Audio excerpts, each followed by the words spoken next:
Hello everyone, आप देख रहे हैं rules of synthesis to combine two or more than two simple sentences into a new simple sentence. अभी आप सभी के सामने साधारण वाक्य यानी सिंपल सेंटेंस बनाने के रूल नंबर 4 को लेकर मैं आप सभी के सामने उपस्थित हूं, जिसमें use of preposition before a noun or gerund. जैसा कि आप सभी जानते हैं कि जब हम दो वाक्यों को जोड़ते हैं, दो साधारण वाक्यों को जोड़ते हैं या दो से अधिक साधारण वाक्य को जोड़ते हैं, तो हमें दो या दो से अधिक क्रियाएं भी मिलती हैं। उन क्रियाओं के रूप को बदलना ही सिंपल सेंटेंस का नियम है।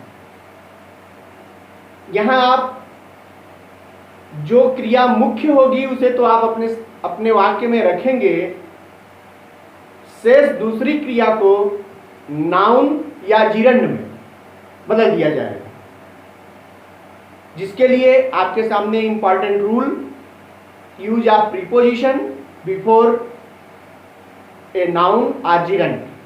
आइए इसे देखते हैं। सबसे पहले तो आप जाने कि जो जिरंड है यानी वर्ब के फर्स्ट फॉर्म में आईएनजी लगाने से जिरंड बनता है और ये नाउन का कार्य करता है। और या तो किसी वर्ब को जिरंड में बदलें या किसी वर्ब को नाउन में बदल दें। और जब हम जिरंड या नाउन बनाएं तो उनके साथ सूटेबल प्रीपोजिशन, उपयुक्त प्रीपोजिशन का प्रयोग करना आवश्यक है। उपयुक्त प्रीपोजिशंस कुछ मैंने यहां पर लिख रखे हैं, जिसे आप देख सकते हैं। इन उपयुक्त प्रीपोजिशंस में आप सबसे पहले देखेंगे फॉर। फॉर यानी जब किसी चीज के बदले में कोई चीज ली जा रही हो तो वहां जिरंड बनाते समय या जिरंड या वर्ब को नाउन बनाते समय उसके पहले फॉर का प्रयोग करना चाहिए। जब किसी चीज के बदले में कोई चीज लेने की बात हो रही है या बिसाइड्स के अतिरिक्त किसी चीज के अतिरिक्त कोई चीज है तो वहां पर आपको बिसाइड्स का प्रयोग करना चाहिए। किसी बगल में या पास में रहने की बात हो रही है तो बिसाइड, यहां आप देखेंगे बिसाइड्स और बिसाइड। प्रीपोजिशन बड़े ही इंपॉर्टेंट पार्ट है पार्ट ऑफ स्पीच के, और इनकी सूटेबिलिटी बड़ी इंपॉर्टेंट होती है सेंटेंस में। शब्दों के साथ इनकी उपयुक्तता को ध्यान में रखते हुए सेंटेंस में प्रयोग करना चाहिए। इससे रिलेटेड वीडियो आप सभी को अलग से मैं दूंगा।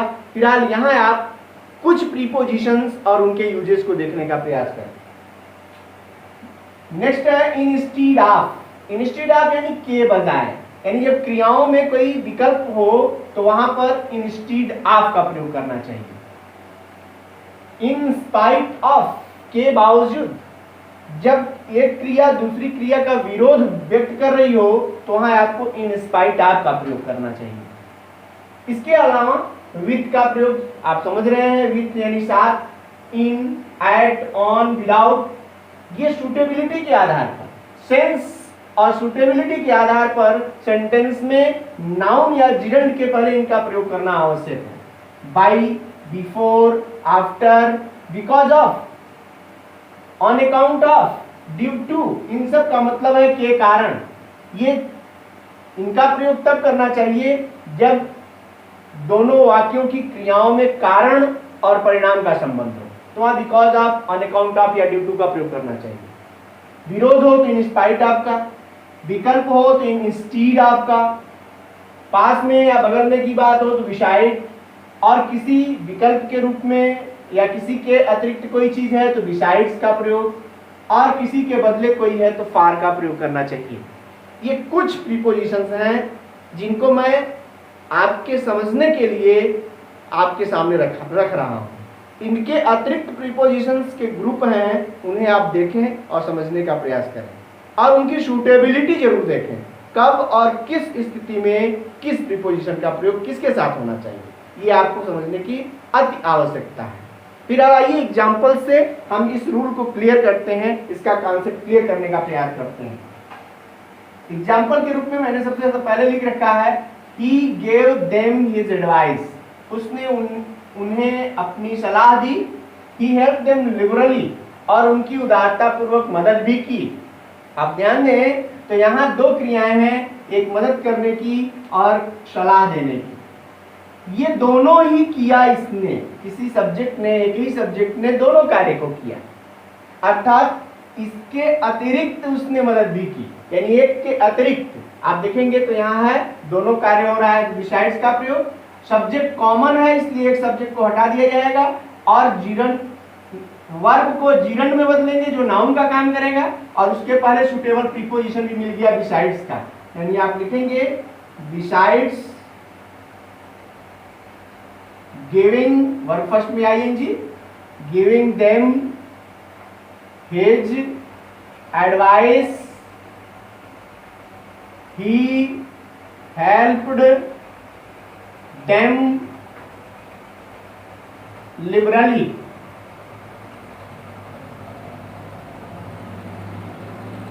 Besides giving them his advice, he helped them liberally, यानी इन दोनों कार्य किए गए। एक तरफ उसने सलाह भी दी, सलाह देने के अतिरिक्त उसने उनकी मदद भी की। इसी तरह नेक्स्ट आप देखें, he worked hard, he could not pass। इन दोनों सेंटेंस, इन दोनों को आप देखेंगे तो लगेगा कि ये क्रिया का विरोध ये क्रिया है। उसने कठिन परिश्रम किया, उसने परिश्रम किया, he could not pass, वो पास नहीं हो सका। इसका मतलब ये दोनों विरोध है, विरोधी है। तो अब आप यहाँ विरोध बताने वाली प्रीपोजिशन को ढूंढेंगे तो आपको मिलेगा इन स्पाइट ऑफ, यानी इस क्रिया को जिरंड बना के नाउन बनाइए, फिर उसके बाद इसके पहले प्रीपोजिशन का प्रयोग किया जाए इन स्पाइट का, तो हो गया in spite of working hard.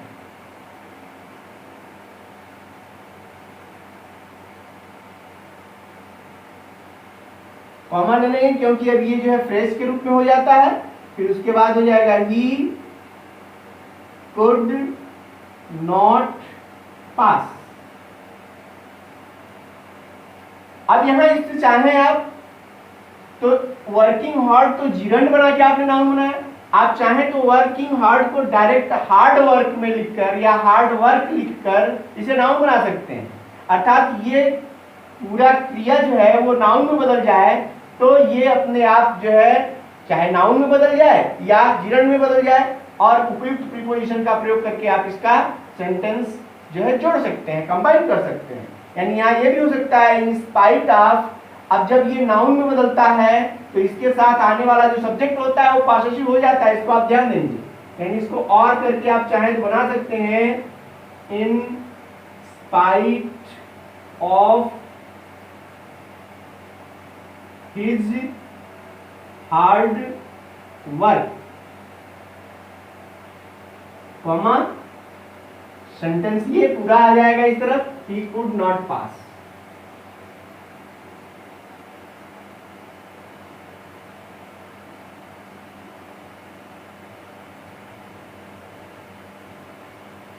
ये हुआ आपका इस तरह से, यानी इन स्पाइट ऑफ का भी प्रयोग किसके साथ, अब यहाँ नाउन डायरेक्ट नाउन बना दिया गया, अब ये जीरंड बनाने की जरूरत नहीं पड़ी।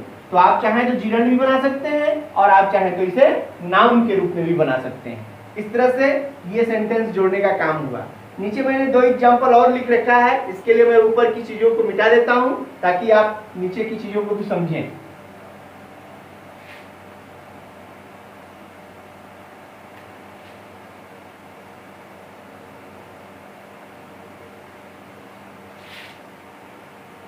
ये है आपका सेंटेंस थर्ड नंबर पे, you help me I would have been drowned. आपने मेरी मदद की, मैं डूब गया होता। आप समझ रहे होंगे कि मैं डूब गया होता आपकी मदद के बिना। अर्थात ये जो है अब ये नाउन के रूप में इसको बदला जाएगा। हेल्प का नाउन हेल्प ही होता है, आपको ये पता होगा। और जब ये नाउन, चूंकि यहाँ वर्ब के रूप में था तो ये सब्जेक्ट है, और जैसे ही इसे नाउन में बदला जाता है तो जो सब्जेक्ट है वो हमेशा पॉसेसिव केस में प्रयोग किया जाता है। अर्थात इसको आप बनाएंगे तो चूंकि ये सेंटेंस पहले आएगा और ये बाद में आएगा, तो हो जाएगा I would have been drowned without, बिना, ये उचित प्रीपोजिशन है क्योंकि आपकी मदद के बिना, तो विदाउट योर हेल्प। ये थर्ड हो गया। इसी तरह आप फोर्थ को देखें, ही रिटर्न सेफली, वह सुरक्षित लौट आया, ऑल वर ग्लैड, सभी खुश थे। फिर वही बात आप देखेंगे कि सभी लोग खुश थे उसकी सुरक्षित लौटने पर, all were glad on his safe return. ये देखिए हिज सेफ रिटर्न, सेफली का सेफ हो गया क्योंकि सेफली इस रिटर्न के लिए रिटर्न वर्ब था तो एडवर्ब बना था, और जब रिटर्न नाउन बनेगा तो सेफली एडवर्ब जो है वो एडजेक्टिव बन जाएगा। तो सेफली का एडजेक्टिव सेफ और रिटर्न का नाउन रिटर्न, तो रिटर्न के पहले सेफ, क्योंकि ये एडजेक्टिव हुआ तो नाउन के पहले हो जाएगा, और जब ये नाउन बदल गया तो इसका जो सब्जेक्ट है वो पॉसेसिव में हो जाएगा। तो हो गया his safe return, all were glad on, preposition suitable है, ऑन हिज सेफ रिटर्न। इस तरह से जब भी आप सेंटेंस को जोड़ें तो सेंटेंस को जोड़ते समय उसका सेंस, उसकी मीनिंग आप पहले क्लियर कर लें तो आपको जोड़ते समय सावधानी होगी और आसानी होगी, ताकि गलती होने के चांस नहीं रह जाएंगे। उम्मीद करता हूं कि आप सभी को सिंपल सेंटेंस बनाने का use of preposition before noun और जिरन का ये रूल और एग्जाम्पल अच्छे से समझ में आया होगा। आप सभी से एक अनुरोध के साथ कि आप सभी को ये वीडियो अच्छी लग रही है तो आप मेरा YouTube channel doctor Manoj Mishra जरूर सब्सक्राइब करिए और इसे अपने लोगों के बीच में शेयर करिए।